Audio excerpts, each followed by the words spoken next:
so to make your simple picture book, your simple storybook, you need 5 of this style paper. So print out 5 of those.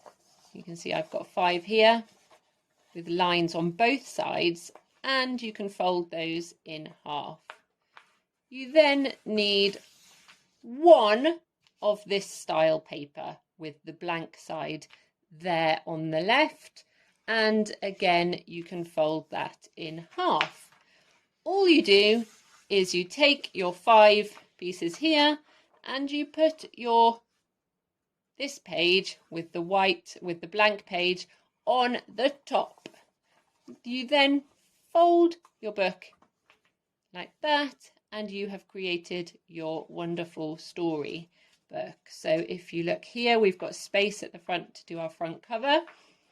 We then have lines for writing in the first lesson, space for drawing the picture without lines. Lines, space for the picture. Lesson 2, lesson 3, and the picture. Lesson 4, picture. Lesson 5, etc. When you get halfway through the book, the picture will be on the left and the writing on the right. And it goes all the way through to the end of the book.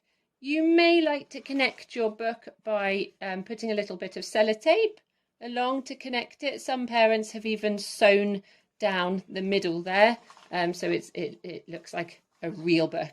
And that's your picture book. That's your storybook. Here is my son, so you can see how he's done it with his writing and his drawings throughout. And he's got a wonderful story based on Mr. Penguin, which he absolutely loves and is very, very proud of.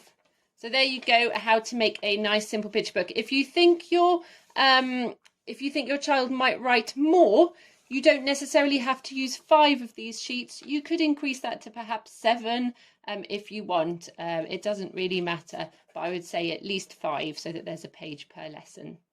Thank you very much and good luck.